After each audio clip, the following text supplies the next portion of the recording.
For more than a century, one family held together a stretch of the Sahara larger than Western Europe. They were not kings at first. They were the guardians of a religious order, and their power ran along the caravan roads of North Africa through a network of lodges, more than 100 of them at the height of the movement, scattered from the Egyptian frontier to the deep desert of Chad and out into the Hijaz. They mediated tribal disputes, they ran schools, they taught, they judged, they arbitrated, and in doing so they became the closest thing the region had to a state, before anybody thought to draw a state on a map. When Italy invaded in 1911, it was this family and the fighters loyal to their order who bled the invaders for 2 decades across the rock and scrub of Cyrenaica. And when the dust of the Second World War finally settled and the great powers sat down to decide what to do with the 3 provinces that Italy had lost, they turned to the head of that family, a quiet, devout, chain-smoking man named Muhammad Idris al-Senussi, and they made him a king. On the 24th of December 1951, Idris I stood as the sovereign of a brand new country, Libya, the first state in history to be brought into being by a resolution of the United Nations. It was, at that moment, one of the poorest nations on earth. Within 8 years, prospectors struck oil in the Sirte Basin, and within a decade, Libya was pumping millions of barrels and holding one of the largest proven reserves in Africa. The kingdom had a written constitution, a bicameral parliament, and, remarkably for 1951, the vote for women, years before Switzerland granted the same.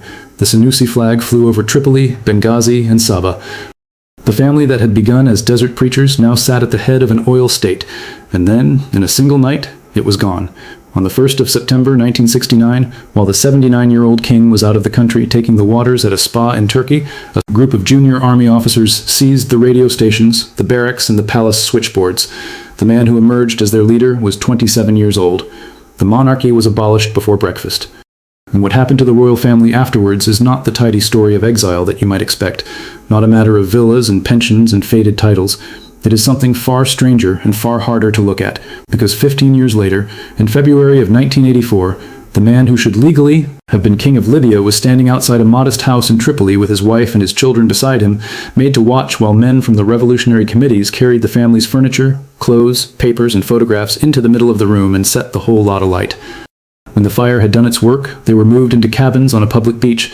The heir to the throne of one of the richest oil producers on the planet spent the following years living in a shack by the sea in the capital of his own country, watched around the clock, forbidden from leaving, forbidden even from praying in the mosques where people had once queued to shake his hand. That is where this story is going. But to understand how a family fell that far, you have to understand how they rose in the first place, because almost nothing about the Senussi ascent was ordinary. The order began with a scholar.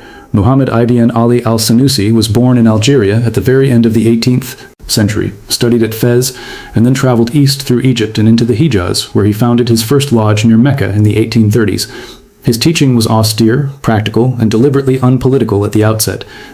It emphasized discipline, learning, and the revival of what he considered the pure practice of the faith. When the religious authorities of the Hijaz proved hostile, he moved west into Cyrenaica, and there, among tribes that had never accepted any central government with much enthusiasm, his message found extraordinarily fertile ground. The genius of the movement was organizational. Each lodge, each zawiya, was placed at a point where tribal territories met, where caravan routes crossed, where water could be found.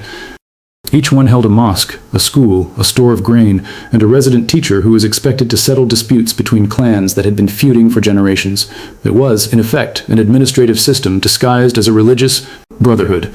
By the 1850s, the founder had established his headquarters at Jogbub, a remote oasis close to the Egyptian border, and had built there a mosque and a teaching institution that drew students from across the Muslim world. When he died in 1859, the leadership passed to his son, and under him the order spread further still, deep into the Sahara. Idris was born at Jogbub in 1889 or 1890, the accounts differ, a grandson of the founder. His father died when he was still a boy, and the leadership of the order eventually passed to him in 1916, in the middle of a catastrophe. Italy had invaded 4 years earlier, seeking an African empire, and the Senussi had become the backbone of Libyan resistance.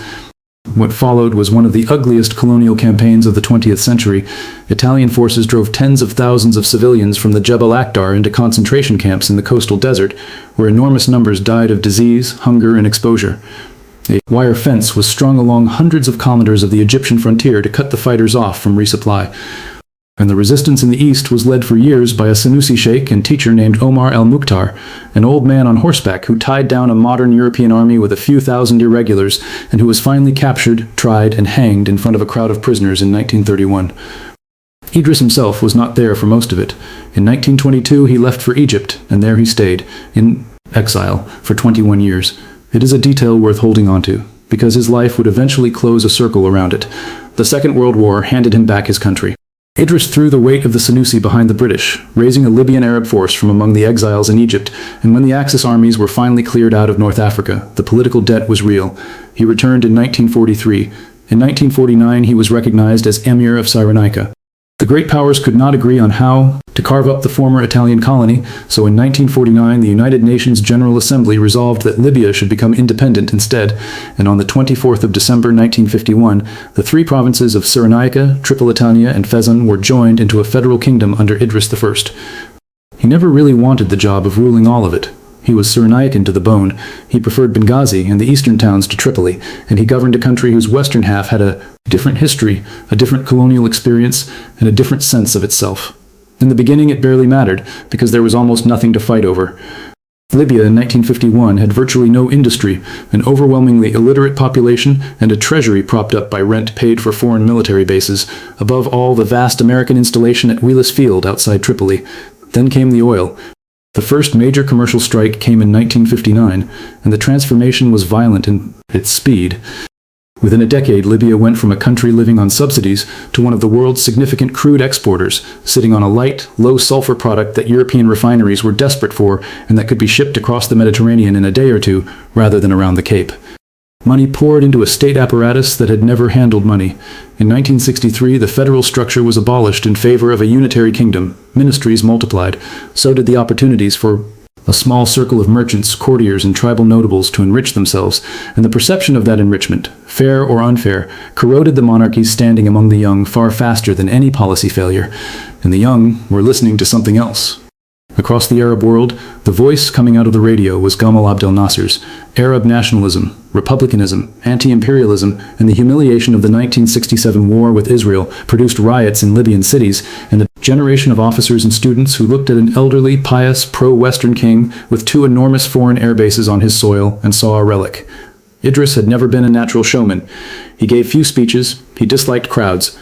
He was, by every account, personally frugal and personally devout, and by the late 60s he was also frequently unwell and increasingly detached, spending long stretches at his residence in Tobruk rather than in either capital. He knew the end of his reign was coming. He simply expected to choose it. He and Queen Fatima, whom he had married in 1931 and who was the daughter of a former head of the Senussi order, had 5 children. All 5 died in infancy. There was no son to inherit. So in 1956, Idris named his nephew Hassan Arida al-Mahdi as-Senussi as crown prince. Hassan was born in Benghazi in 1928, educated at Kufra and at Al-Azhar in Cairo, a serious and rather retiring man who had spent years acting as regent whenever his uncle's health faltered and who had handled real business of state, including negotiations with the Kennedy administration over aircraft for the Libyan Air Force. On the 4th of August 1969, Idris signed an instrument of abdication in favor of Hassan. The transfer was to take formal effect on the 2nd of September. Then he left for medical treatment in Turkey, leaving his nephew exercising royal authority in his name. The coup came on the 1st of September, one day early. The officers who moved that night called themselves the Free Officers, in conscious imitation of Nasser's Egyptian movement, and they were led by a signals officer named Muammar Gaddafi. They were young, several of them still in their 20s, and the operation was almost bloodless. They took the radio station in Benghazi, arrested senior officers, occupied government buildings, and announced the fall of what they called the reactionary and corrupt regime. Within days, a revolutionary command council had been formed, the monarchy had been abolished, and the Libyan Arab Republic had been proclaimed. Gaddafi was 27. Hassan was arrested almost immediately.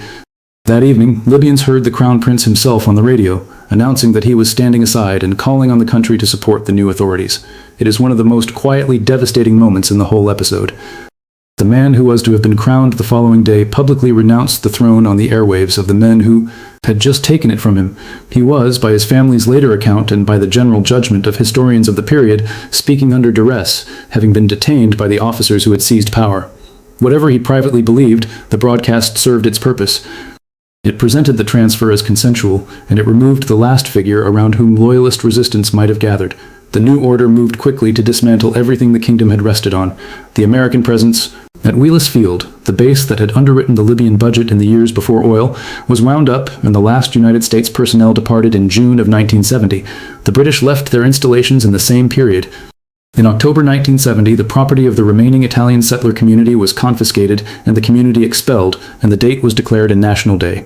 Foreign banks were nationalized, the terms imposed on the oil companies were rewritten, and the leverage Libya, discovered in doing so, helped reshape the global pricing of crude over the following years. The Senussi order was disbanded, its historical role in achieving independence formally downgraded, and the flag of the kingdom replaced. Idris, meanwhile, was abroad and had nothing to seize. He traveled from Turkey to Kamina Vurla in Greece, and from Greece he went to Egypt, which granted him political asylum. Nasser, who had spent years cultivating precisely the kind of officers who had just deposed his neighbor, recognized the new Libyan government almost at once, and yet he took in the old king. It was an unsentimental balancing act, and it saved Idris's life. In Cairo, the last king of Libya settled into a quiet, cloistered existence in a city he already knew intimately, because he had spent his first exile there from 1922 to 1943. He was, in a sense, back where he started, having gone away, become a king, and returned as a private man. He did not campaign, he did not build a court in exile. He issued few statements and gave almost no interviews. He had never been comfortable in the role of monarch, and he made no visible effort to reclaim it. The new authorities came after him anyway. In 1971 and 1972, the Libyan People's Court put more than 200 figures of the old regime on trial, including several former prime ministers and a long list of ministers, on charges of treason and corruption. In November 1971, the court tried Idris in absentia and sentenced him to death. Egypt did not hand him over. He remained in Cairo, an 81-year-old man under a foreign death sentence, and there he stayed for another 12 years. He died on the 25th of May 1983, aged 93. His body was flown to Saudi Arabia and buried in the Baqi Cemetery in Medina, one of the oldest and most revered burial grounds in Islam, alongside companions of the Prophet. He was not buried in Libya, neither was his wife. Queen Fatima outlived him by more than a quarter of a century, living on in Cairo through the entire span of the Gaddafi era, and died there on the 3rd of October 2009, at the age of 98. She was 98 years old and had not set foot in her own country since 1969. She was buried in Medina as well. Neither of them ever saw the coast of Cyrenaica again. But the exiles, in a hard sense, were the lucky ones, because the members of the family who were inside Libya on the 1st of September 1969 could not leave. Hassan's ordeal ran for nearly 2 decades, and it escalated in stages, which is what makes it so difficult to read about. He was detained first, held for roughly 3 years, and tried by the People's Court in November 1971, where he received a 3-year sentence. When he came out, he was placed under house arrest in Tripoli with his wife, Crown Princess Fawzia, and their children, of whom there were 8. Soldiers and security men watched the house continuously. Passports were withheld, visitors were searched, sometimes in ways deliberately designed to humiliate. For a stretch of years, the isolation was near total, cutting the family off from friends and acquaintances entirely. The formal house arrest was eased at the end of 1977, and then something happened that revealed exactly why the regime had been so nervous. Hussein began attending Friday prayers at the Idris Mosque in central Tripoli, and Libyans started turning up to see him. They came from across the country. They queued to shake his hand and embrace him in the street outside. There was nothing organized about it, and nothing that could be described as political activity. It was simply people showing respect to a man the state had spent a decade describing as a discarded relic. At the end of 1978, an order came down banning the former crown prince from praying at that mosque, or at any of the major mosques of the capital. Then came 1984, which was a brutal year for the family and for the Senussi legacy generally. In February, on Gaddafi's order, Revolutionary Committee members and security personnel arrived at the house where Hassan and his family were living. They broke down the door, they brought the family outside and made them stand and watch while the contents of the house were burned. Furniture, clothing, papers, and the family's personal photographs all went up together. What survived of a dynasty's private memory largely ended in that fire. Afterwards, they were moved into cabins on one of Tripoli's public beaches, and for a period the family lived on what amounted to charity from people who were taking a genuine risk by offering it. Hassan's son Mohammed, then in his early 20s, was working as a junior employee at the Ministry of Agriculture. The same year, the campaign went after the dead. A military detachment was sent to Jogbab, the desert oasis that had been the spiritual headquarters of the order, and the mosque and the great Senussi teaching institution there were destroyed. The tomb of the founder, Mohammed ibn Ali al-Senussi, who had lain there since 1859, was blown open. His grave was dug up, and his remains were taken away and scattered somewhere in the desert. The Senussi University was closed. Senussi graves elsewhere were reportedly desecrated in the same period. The order itself had already been banned and pushed underground, its properties placed under a state-appointed supervisor, and its central role in the fight for Libyan independence written down or written out of the official history. There is a particular kind of cruelty in that. It was not enough to remove the family from power, or from public life, or from the country. The point was to remove them from the past. In 1986, in the beach cabins, Hassan suffered a stroke. He was partially paralyzed. 2 years later, in 1988, Gaddafi finally permitted him to travel to the United Kingdom for treatment, accompanied at first only by his son Mohammed, with the rest of the family allowed to follow some months afterwards. The permission was widely read, then and since, as an expulsion dressed up as a mercy. The last serious embodiment of the old order was being removed from Libyan soil at a moment when he was no longer thought capable of representing anything. Hassan Arid el-Senussi died in London on the 28th of April 1992 at the age of 63. 5 of his children accompanied his body to Saudi Arabia, and he was buried in the Baqi cemetery in Medina beside his uncle, the king he had never quite become. He had been Libya's crown prince for 13 years, its regent for a matter of weeks, its designated king for exactly 1 day that never arrived, and a prisoner in his own country for 19 years. Before he died, he named his second son, Mohammed, as his successor as head of the royal house. And then there is the cousin whose story is, if anything, harder still. Ahmed el-Zubair el-Senussi was born in the mid-1930s, a great-nephew of King Idris and a grandson of Ahmed Sharif el-Senussi, which also made him a nephew of Queen Fatima. He graduated from the military academy in Iraq in 1958. In 1970, 1 year after the coup, he and a relative, Abdullah Abid el-Senussi, together with members of a Fazan clan, were accused of plotting to overthrow the new government. By his own later account, the aim was to let Libyans choose for themselves between a monarchy and a constitutional republic. The plot was uncovered before it went anywhere. He was arrested and sentenced to death. He was not executed. He was kept instead, with the sentence hanging over him, for 31 years. 9 of those years were spent in solitary confinement, in a cell in a Tripoli prison so small by his account that he could not stand upright in it. He is described being beaten with sticks, strung up by his hands and feet, and having his feet broken. In 1984, he was transferred to Abu Salim prison, the facility that would become internationally notorious after the killing of around 1,200 inmates there in 1996, and it was at Abu Salim that he learned his wife had died while he was inside. His death sentence was commuted in 1988 to a further term of imprisonment, and he was finally released in an amnesty in August 2001 alongside a group of other political prisoners. 31 years. It made him the longest-held political prisoner in modern Libyan history, and by a common comparison held longer than Nelson Mandela. He was in his late 60s when he walked out. There is one more thread that has to be mentioned, because it produces one of the strangest coincidences of the whole period. Gaddafi's brother-in-law and intelligence chief, one of the most feared men in the country, and later indicted by the International Criminal Court, was named Abdullah Senussi. He was not a member of the royal house. The surname is widespread in Libya, carried by families with no connection to the deposed dynasty, and it is a small, bleak irony of the era that the name of the order that founded the state ended up attached both to the family the regime was persecuting and to one of the men running the machinery that persecuted them. What organized opposition there was in the name of the old constitution had to be built entirely outside the country. The Libyan Constitutional Union, founded in exile in the early 1980s, spent years arguing a case that could not be argued at home at all, that the 1951 constitution had never been lawfully repealed, that its suspension by decree had no legal foundation, and that everything built on top of that suspension was therefore standing on nothing. Inside Libya, making that argument aloud was not a political position, it was a capital offense. For 4 decades, that was the settled picture.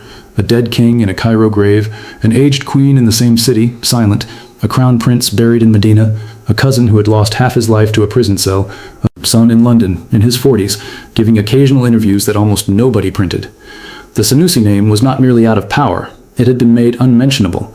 And then in February of 2011, something happened that nobody in London or Cairo had allowed themselves to plan for. The protests that began in Benghazi that month were not monarchist. They were about detained lawyers, unemployment, corruption, and 4 decades of a state that had hollowed out every institution beneath the leader. But the symbols people reached for were startling. Crowds in the eastern cities raised the red, black, and green flag with the star and crescent, the flag of the Kingdom of Libya that had been adopted with the 1951 constitution and abolished after the coup. They carried photographs of King Idris, a man most of them were far too young to remember. They sang the old national anthem of the monarchy. Rebel brigades named themselves after Senussi-era fighters of the Italian War. On the 17th of February, the date that became the name of the revolution itself, the kingdom's flag was in the streets, and by that summer the National Transitional Council had formally readopted it, along with the old anthem, as the flag and anthem of the country. It was one of the most remarkable acts of political recovery in the modern Arab world. The regime had spent 42 years erasing the monarchy from schoolbooks, from mosques, from graveyards, from the map, and the moment people were free to choose an emblem for themselves, a great many of them chose the one that had been erased. Not, in most cases, because they wanted a king back, because they wanted a Libya that had existed before, and a flag that said the country had a history that did not begin in 1969.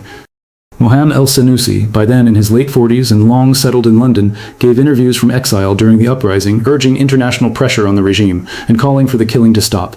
He had been 7 years old on the night of the coup. He had grown up under house arrest, watched his family's home burn, lived in a beach cabin, buried his father in Medina, and spent the following 2 decades speaking about a country he had not seen since 1988 to audiences that mostly were not listening. Suddenly he was on international television. Mohammed al-Zubair, the man who had done 31 years, went further. He joined the National Transitional Council in Benghazi as the representative of political prisoners, which is a role you can only take up if you have survived what he survived. In October 2011, the European Parliament awarded him a share of the Sakharov Prize for Freedom of Thought, alongside 4 other figures of the Arab uprisings. He was 77. But the family's return to visibility exposed a set of problems that have not been resolved to this day. The first is that the Senussi restoration question has never been a single question. Ahmed al-Zubair made clear that he was not campaigning to bring back the throne. In March 2012, he was named head of a self-declared Cyrenaica Transitional Council, part of a federalist push in the East that wanted a devolved settlement returning to something like the arrangement of the 1950s. That instantly entangled the monarchy's symbolism with regional politics in a country already coming apart along East-West lines, and it gave opponents an easy argument that the Senussi legacy was an Eastern project rather than a national one. The second problem is that there is more than one claimant. Mohammed el-Senussi's designation by his father, and his descent through the line King Idris himself established when he named Hassan crown prince in 1956, gives him by far the strongest formal claim, and he is recognized as head of the royal house by most Libyan royalists and by the organizations advocating for the 1951 constitution. But a rival claim has been advanced by a more distant relative, Idris bin Abdullah al-Senussi, who returned to Libya during the upheaval and has pursued his own political path. A dynasty with 2 men styled as heir is a dynasty arguing with itself in public, and it has cost the cause credibility. The third problem is simply that Libya after 2011 did not stabilize. Militias that had won the war would not dissolve. Elections produced rival parliaments. By 2014, the country had 2 competing governments and a second civil war, with foreign states arming both sides. Oil production swung wildly as facilities were seized and shut. In September 2023, when 2 dams above the eastern city of Derna failed during a storm, a wall of water destroyed entire districts and killed thousands of people in a single night, and the catastrophe became a national argument about what decades of neglected infrastructure and divided authority had actually cost. It is in that context that the monarchy has become, unexpectedly, a live political proposition again. Mohammed el-Senussi's argument, which he has repeated in speeches and interviews over the last several years, is not a claim of divine right and not a call for absolute rule. It is a constitutional argument. He points to the 1951 Constitution, drafted through a National Assembly with United Nations involvement, and argues that it remains the only foundational document in Libya's history that was agreed across all 3 regions with broad consensus, that it established an elected parliament and a bicameral legislature with checks on the crown, and that it gave Libyan women the vote before several European states did. His position is that Libya's crisis is fundamentally one of legitimacy rather than of personalities, and that returning to a text the country once accepted is a shorter path out of the wreckage than negotiating a new one among factions that do not trust each other. He has said repeatedly that any restoration would have to be by the free choice of Libyans, expressed through a vote, and that his aim is not the throne as such, but a constitutional and institutional reference point that everyone can recognize. Whether that is realistic is a matter of genuine and heated disagreement. Critics argue that the kingdom's own record was hardly a golden age, that the monarchy fell in a single night in 1969 precisely because it had lost the enthusiasm of the young and the army, that 18 years is a thin foundation for a national tradition, and that reviving it risks entrenching regional and tribal hierarchies rather than dissolving them. Supporters counter that the state functioned, that oil revenue ran through national institutions rather than being captured by armed groups, that the country had a single flag, a single army, and a currency people trusted, and that whatever else can be said about the kingdom, it did not produce 2 governments and a shooting war. What is not in dispute is that the argument has found an audience among people with no memory of either the king or the colonel. Libyans in their 20s have known nothing but transitional arrangements, rolling power cuts, and the vocabulary of crisis. In December 2024, in his Independence Day address delivered weeks after the fall of Bashar al-Assad in Syria had upended assumptions about how durable entrenched regimes really are, Mohammed al-Senussi framed constitutional monarchy as the sustainable answer to Libyan fragmentation and urged outside powers to stop treating the country as an arena for their own competition. There have been reports of consultations involving figures from both the Eastern and Western administrations, and on the 3rd of January 2026, young Libyans held a public march in Tripoli in support of the constitutional monarchy and of the Crown Prince's call for national unity, a demonstration that would have been unthinkable and lethal at any point in the previous half-century. He is 63 years old now, and he has spent 57 of those years either under surveillance or in exile. So where does that leave the family, more than 5 decades after the night the kingdom ended? King Idris lies in Medina under a sentence of death that was never lifted by any Libyan court and never enforced by any Egyptian one. Queen Fatima lies not far from him, having outlasted the man who deposed her husband by 2 years without ever going home. Crown Prince Hassan, who was king for a single scheduled day that history cancelled, lies beside his uncle, having spent 19 years as a prisoner in the country he was meant to rule and 4 more as a stroke patient in London. Ahmed al-Zubair survived his 31 years and lived to sit in a governing council in the city where the revolution began and to be honored in the European Parliament, which is not a resolution exactly, but it is something. The Senussi order, banned and driven underground for 4 decades, is once again openly discussed, and its role in the making of Libya, which the state spent so much energy denying, is once again taught as what it was. And the founder's grave at Jogbab is still empty. Nobody has ever found the remains. That, in the end, is the detail that lingers. Empires and monarchies fall all the time, and the pattern is usually recognizable. There is a flight, an exile, a sale of jewelry, a slow fade into irrelevance in some agreeable foreign city. The Libyan case did not follow that pattern, because the objective was never simply to replace a government. It was to unmake a lineage, to burn the photographs so there would be no family album, to ban the prayers so there would be no public gathering, to dig up a grave that had been undisturbed since 1859 so that there would be no shrine, and to close the school so there would be nobody left to explain what the shrine had been for. It very nearly worked. For 42 years, a Libyan who wanted to know what the flag of their country had looked like before 1969 had to ask an old person, quietly, in private, and hope they were the right old person to ask. And then in one February the flag came back out, in 100,000 hands, sewn at home from memory. There is a lesson buried in that, and it is not really about kings. It is about what a state can and cannot destroy. The Senussi lost the throne, the palaces, the treasury, the order's endowments, their citizenship, their houses, their possessions, their photographs, their liberty, and in one case even the bones of their founder. What they could not be stripped of was the fact of having been there, of having been the thing that held the eastern deserts together when there was nothing else, of having been the name attached to the fight against the Italians and to the day in December 1951 when a country came into existence. That is not a possession. It cannot be confiscated by decree, and it turned out to be the only part of the inheritance that survived intact. Whether Libya ever restores its monarchy is genuinely unknowable, and anyone who tells you they know is guessing. The country is still divided, still armed, still waiting on an election that keeps receding. The Crown Prince in London may spend the rest of his life as his father did, speaking to an audience that is listening one year and distracted the next. Or the argument he has been making since the 1990s, that a country in pieces needs a reference point older than the men currently holding the guns, may turn out to be the one that eventually lands. What is certain is that the erasure failed. A regime that controlled the schools, the mosques, the newspapers, the courts, and the graveyards for 4 decades set out to make a family disappear from the memory of its own people, and the moment the pressure came off, the portraits of a dead king went up in the streets of Benghazi. If you found this story as fascinating as I did, do me a favor and leave a star and crescent in the comments so I know you made it all the way to the end. And if you are not subscribed yet, please take a second to hit that button. It genuinely helps the channel grow and lets me keep making these deep dives into the families that history tried to bury. Thanks for watching, and I will see you in the next one.